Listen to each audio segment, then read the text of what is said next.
G'day folks, got a big one for you here. 99 Dodge Ram 3500 extended cab, 4-wheel drive, diesel. About the heaviest thing my lift can handle. Big old heavy flatbed on it. So this one is in for a complete brake job, and it's got some gremlins that need to be addressed. I put the launch scan tool on it, and I came up with 24 different codes just for the ABS system alone. 5 for the powertrain, 4 for the SRS, airbags, and a couple other various ones that it's got some issues. Right now both batteries in this thing are junk. This thing hasn't been on the road since 2016, so 6 years it hasn't been plated. I just put a new cab on it, so we're dealing with a lot of potential for damaged wiring during the cab installation, depending on who did it. It wasn't me. Back springs are sagging really badly, needs back tires. The guy just wants to get it back on the road and use it for his concrete business. So we got some work to do here. Both batteries are completely junk. They won't hold a charge. They're all swelled out, so they've been frozen before. Not my favorite thing to deal with, the electronics on these things, but gotta be done. Anyways, we are going to fire this off with doing the brakes. I'm taking the front off right now. Front tires are weather checked, but plenty of tread on them. Like I said, it's been sitting for at least 6 years. Big guy to take off big bolts.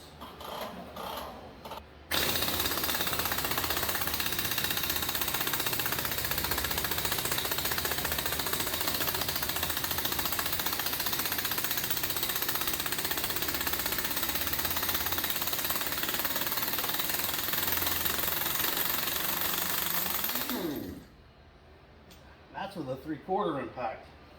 Fortunately, I finally got around to running the buried line for my big compressor out here, so because there's no way that little portable compressor would have had enough oomph for this. And I've been hitting these things with WD-40 for 2 days because I knew they were going to be a bear just by the rust that was on them. 4-wheel drive doesn't have the front drive shaft even hooked up. Well, I think I know why that ABS sensor's throwing codes. They didn't bother to clamp it in properly. I broke the bolts off in the knuckle. Rotor chewed away at the wire. So there's one more part they're going to need. We don't know what we're getting into just yet, but I hose everything down with WD that I'm potentially, all the common stuff. All your ball joints, tie rod ends, sway bar links, sway bar bushings. You don't know what you're going to get into. Oh yeah, they're going to be a bear. Let those soak for a bit and go do the other wheel. I thought maybe I could get away with it, soaking it in WD-40 for a couple of days before I got at this, but no such luck. I got 1 out of 8 on this one off with the 3/4 impact. The rest I'm going to have to heat up. Hopefully propane will cut it, otherwise I got to fire up the oxyacetylene. Not a bear! 2 hours getting the wheels off of this thing. Well, that was a treat. Yeah,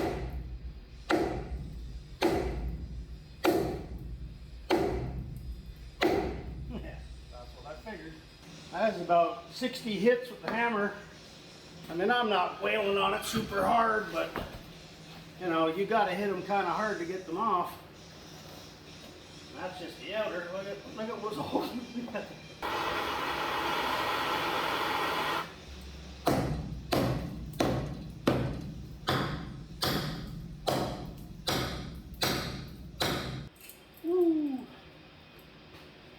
Too old for this. Lay that one soak for a bit. Half a jug already. Ended up having to heat up the entire face here for almost 10 minutes. I should have just grabbed the acetylene at that point. About 500 hits with this. Nothing crazy, but just trying to loosen it up sort of hits, and eventually it just popped loose. And yeah, that's still kind of hot. One of the harder ones. Definitely one of the harder ones I had to do. So while we're in here, I'll show you why the springs are garbage. That's a broken leaf. As crack over here. The other side, this piece isn't even in here, it's gone. And it's got a crack on the second front one. So both of them, for the most part, have at least 2 broken springs on each side. Back shocks, junk. Oh, my eagles are not happy.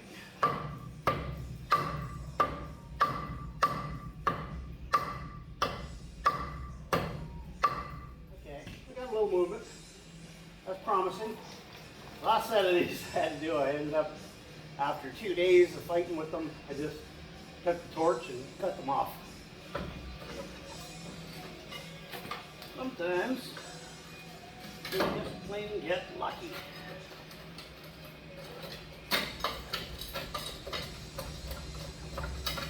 I ain't worried about the drum at all. It's most likely getting replaced. Worst case, you end up breaking the retainers. Big deal. He's a stubborn one. Come on. Now the old rotted retaining pins, as soon as I started prying on them, the ends just pop off anyway, so those are just not something you're going to reuse.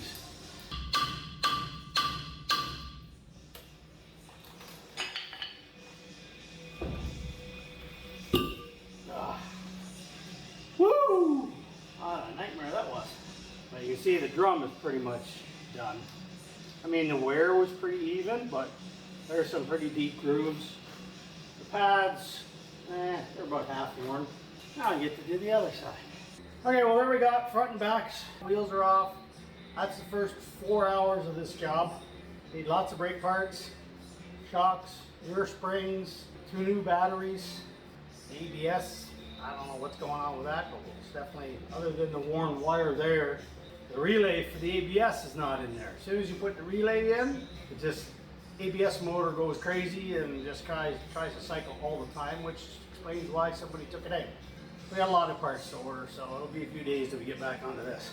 All right, welcome back. Been a couple of days waiting on parts. We got our rotors and pads for the front, so we can go ahead and get going on this one. We're still waiting on the spring hardware kit for the back. It's supposed to be up today, so hopefully we'll get her in. First thing we got to take off is this here spacer. They're a bit of a nightmare.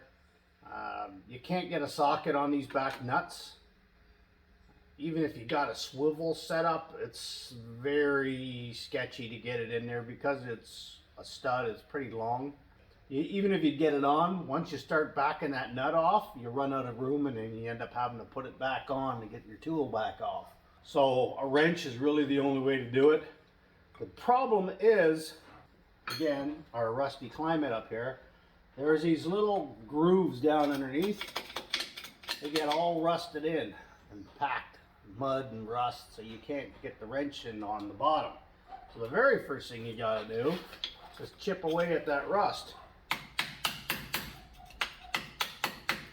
Like that, so you can just get a tool in here.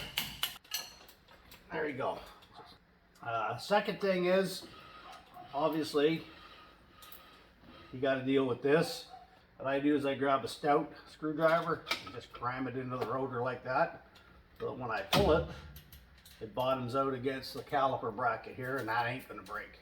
So again, once you got that, even that is a bit of a bear.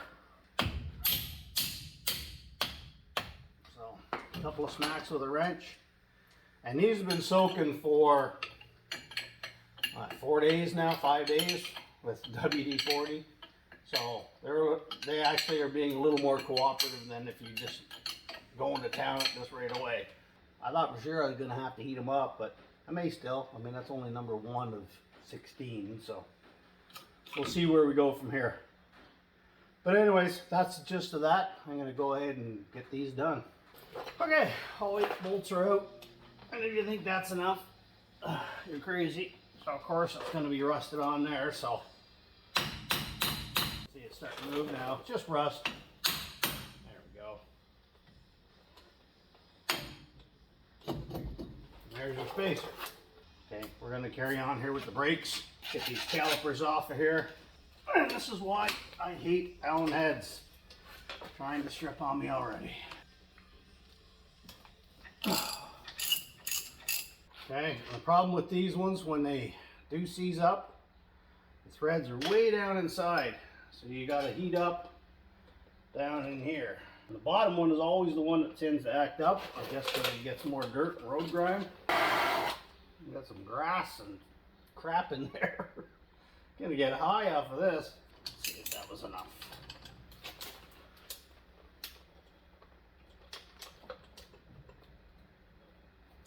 Yes.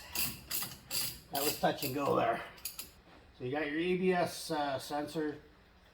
If you're worried about the wire, which you should be, you can unclip it from here where it goes onto the brake line and just get it out of the way. This one is nothing really holding it on.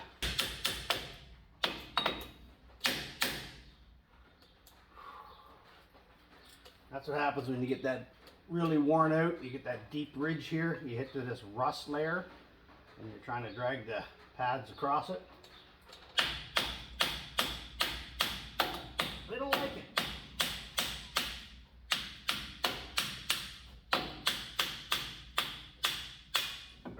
There we go. Set that up there for now. And this is where the fun begins. These bolts back in here gotta come out. There's so much rust. Oh God, why would they put 12 points on here? What are they thinking? This caliper up and out of my way. I like side cutters for these. So you can grip on a little better.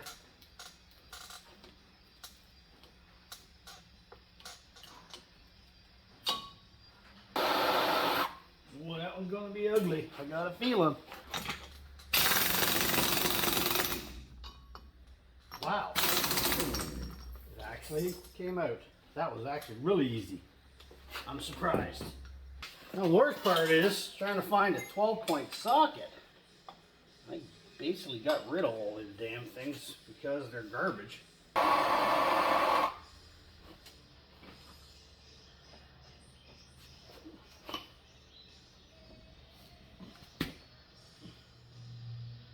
Heat fixes everything.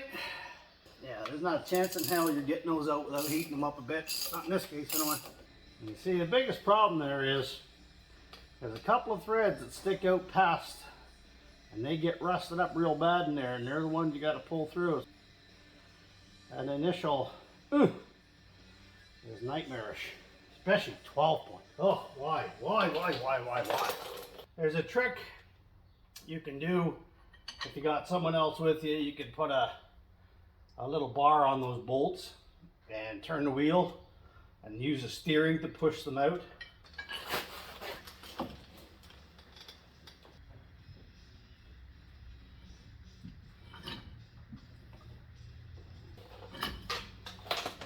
Okay, so with that, our hub has been liberated. Now we just got to actually remove it. Pull that bolt back out. Now it's right in there tight again. There we go. Okay, no problem. Okay, one thing I forgot is that ABS sensor has to be unplugged now. Finally got the ABS speed sensor disconnected. You could pull it from there, but 9 times out of 10, either that bolt is going to break or the sensor is going to strip when you go to pull it out. Like so. Those 4 cutouts there you see are for clearing the hub. Okay, we're going to get to putting this thing back together now. Woo! Time for a drink. Gatorade. Apparently I need electrolytes or whatever. Alright, not screwing around. Let's get this put back together. On the clock here. Hub. Wire side first. I can slam your lug nuts back in. Now you could go through the hassle of pressing them in, or you can knock them in. It really makes no difference. Here's how I do these. I mean, I can take them over to my press and press them in without a problem. Let me just show you. Take your spacer, flip it over, put 2 lug nuts in so you can align things, and just drop them in like that. Put all your lug nuts back in. And the spacer's on a solid surface. Just use a punch.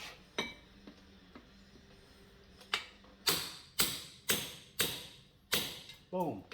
Now, if you can tell me an easier and faster way of doing that than that, I'm open to hear it. Alright, so at this point all you do is pick your hub up and slam it back on the front stub, and then line up your hub bolts and just put them in loose for now. You want to start them all before you start tightening anything. They're tight coming out. They're just as bad going in. Well, that was painful. Not blinding you here. So in a nutshell, that's how you do your rotor. Now we can slam our washer. Big castle nut back on. Alright, cotter pins in. Put our big spacer back on. You can do the brakes first or this, but I just find it's easier to do these without the caliper in my way. Just jam the tool into your brake rotor like that. Easiest way I know how to do it. Zero effort to hold it. All 8 tight, ABS sensor. All the clips on this thing are busted. I don't know what I'm going to do there. So we got our rubber bushings here. There's the pins that came out. You can see the rust and pitting on them. I literally, well, you can see what I ended up smashing my hand up trying to get the darn things out. I had to beat them out. So we're gonna go clean them up. Okay, pins are all cleaned up, nice and shiny now. A little bit of anti-seize on them. And we can slam them in.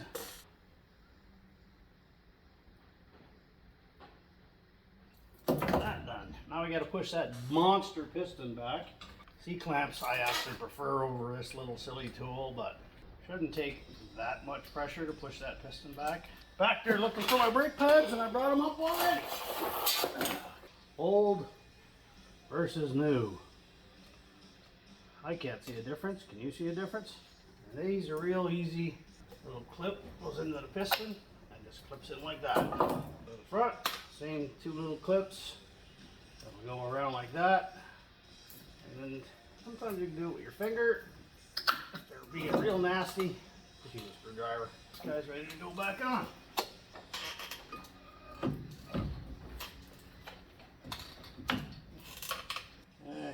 Anti-seize on these, because these are the ones that I always worry about. Yeah, about that ought to do it. Okay, everything is covered in anti-seize, so hopefully the next sap that has to do this job doesn't have as hard a time as I did. When you're doing your back drum brakes, before you take them off, take a picture. It'll, you know, all these little springs you get going and you forget which ones go where, and whether this is at the back or at the front. And of course, the other sides can be opposite, so you can't just go over there and have a look. Still don't know what we're going to do with this leaf. And the quote came back $1,000 a side. I don't know what the owner wants to do, but $1,000 a side is a little bit pricey.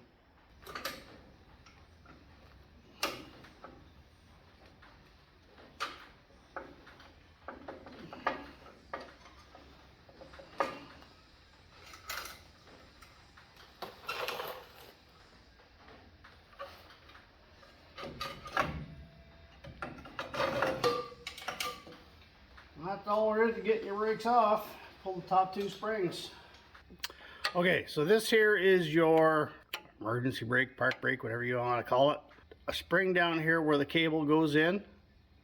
Okay, that can be a bit of a pain to work on. The trick is you don't even need to take that off. You can leave the arm right where it is. Just pull that clip and then you push the arm through. Okay, you got to take it off anyways to put it on the new brake. So it's not like you're doing extra work, you're actually doing less because you don't need to take that part off. Self adjuster down here, you can see it's done quite a bit of adjusting in its life, and it's out that far, usually a good indication of how worn things are. These pads are, I'd say maybe halfway worn, so they're not overly bad and they're even wear. The bigger problem was that the drum was extremely worn out, and there's a deep groove in the end here, and that's why they were so hard to get off. That groove was grabbing on the back of the brake shoe, and it wanted to rip the shoes off it while it was coming off. Normally what you can do is you can turn your adjuster in, make everything smaller, but as you can see, this adjuster will not turn. So for the arm, some of them are retained with a clip on the back. These ones aren't. So it's literally just the spray, this right here, where the pin would go through, is what holds that on. This is just being held on by rust. Okay, let's get the foot and stuff back together. Okay, the first thing you need to figure out when you got your new shoes here is which is your long and which is your short. The metal part is identical. Okay, the cast there, it's the same. The linings, as you can see on this, are very obvious. You have a short one and a long one. Okay, the longs on these go to the back. In my case, I got all new springs and hardware here. If you're shopping for your brake parts, do yourselves a favor. Unless you're familiar with the state of your springs and that, just buy a new set. They're not expensive. Clean that pin up with the wire wheel. Now we'll put our little wave spring back on here. So we got our arm on here. Nothing to that if you cleaned it up. If you didn't clean it up, or if it's too tight, take a drill bit that's the size of the hole and run it through a couple times just to clean it up. Sometimes you'll get some burrs in there which will give you grief. This front one's the easy one to put on. Spring. Now there are tools for this, but I just find regular old common pliers are the answer.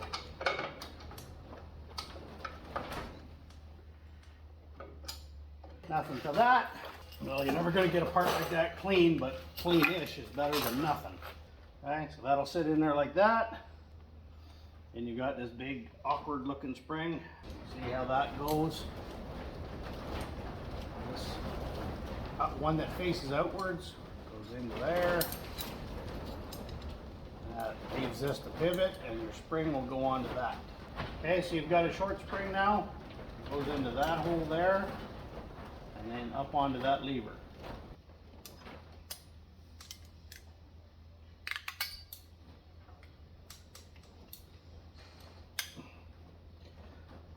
Just like that. Okay, so there should be a tiny little spring in there. That goes right there.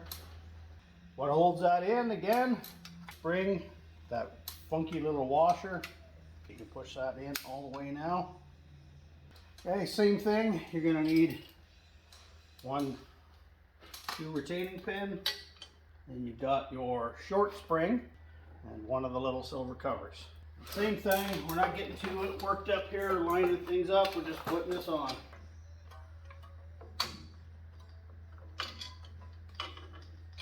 Okay, so our pins are holding everything in place. Now we can go back and start lining things up and putting them where they need to be.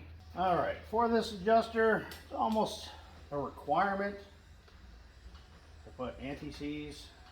Okay, your adjuster has this short spring. There's a short side and a long side. The long side has to go over this way. If you don't put that in that way, what's going to happen is this spring is going to hit your adjuster and you won't be able to adjust. Okay, so the adjuster just sits in there, nothing kitty wampus about that. Put our spring in from behind.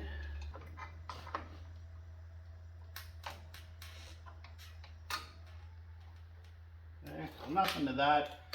Okay, so we got our fancy little hoodoo here. Okay, so once you got that,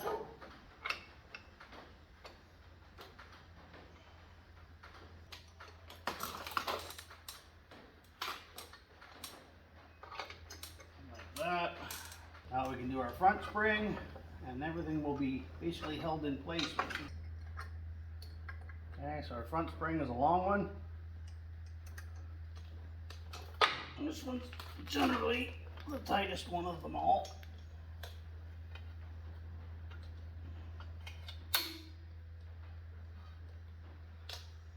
Let go.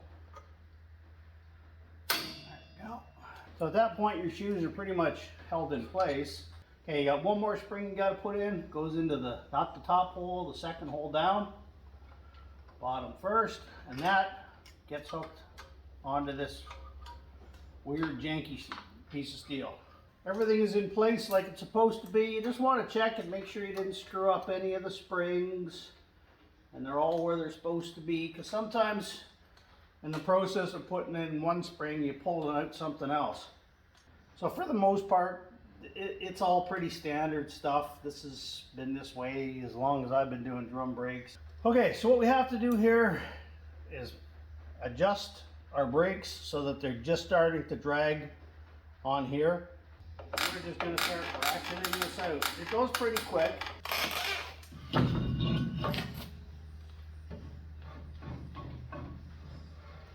Pretty close. A couple more quick turns here.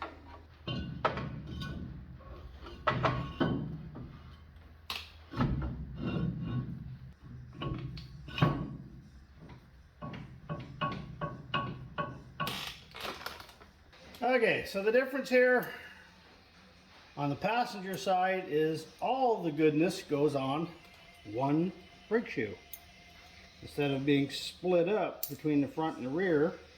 Okay, so there's the almost complete brake job. We didn't get any calipers or wheel cylinders or anything to do with the brake hydraulic system at all because everything here works. So I'm really dirty. I need to get cleaned up, have a drink because it's hot. Hopefully that was a help to somebody out there. 99 Dodge Ram 3500 with 24 valve Cummins Diesel. Anyways, we'll catch you on the next one.